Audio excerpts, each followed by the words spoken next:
ગુજરાત રાજ્ય પત્રકારિતા પરિષદનું 31મું મહાઅધિવેશન પાટણ ખાતે યોજાયું. ગુજરાત રાજ્ય પત્રકારિતા પરિષદનું 31મું મહાઅધિવેશન પાટણ ખાતે યોજાયું. સેવાકીય સંગઠનો તથા મહાનુભાવો રહ્યા ઉપસ્થિત. વિવિધ સેવાકીય પ્રવૃત્તિઓમાં જોડાયેલા મહાનુભાવોનું કરાયું વિશિષ્ટ સન્માન.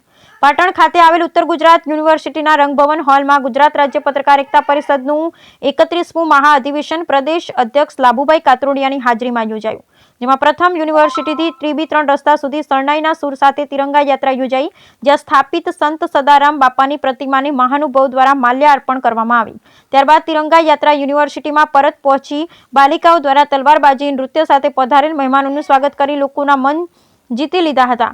મહાનુભાવો દ્વારા દીપ પ્રાગટ્ય કરી કાર્યક્રમની શુભ શરૂઆત કરી, જેમાં ઉપસ્થિત મહાનુભાવો તથા સેવાકીય પ્રવૃત્તિ સાથે સંકળાયેલા મહાનુભાવોનું વિશિષ્ટ સન્માન કરાયું હતું. કાર્યક્રમના અધ્યક્ષ લાભુભાઈ કાતરોડિયાએ જણાવ્યું હતું કે આજે પત્રકારોને એક કરવા આ સંગઠન કમર કસી રહ્યું છે. પત્રકારોના લાભ છીનવાઈ રહ્યા છે, ત્યારે પત્રકારિતા પરિષદ દ્વારા છેક મુખ્યમંત્રીને રૂબરૂ મુલાકાત કરી પડતર પ્રશ્ન અંગે રજૂઆત કરતા મુખ્યમંત્રીએ પ્રશ્નનું સુખદ સમાધાન કરાવ્યું અને જેને ટૂંક સમયમાં જ નિરાકરણ આવી જશે. આપનું સંગઠન દેશમાં પહેલું એવું સંગઠન છે જેમાં 10,000થી પણ વધુ પત્રકાર જોડાયેલા છે, કહીને પત્રકારોનો એક રહેવા સંદેશ આપ્યો.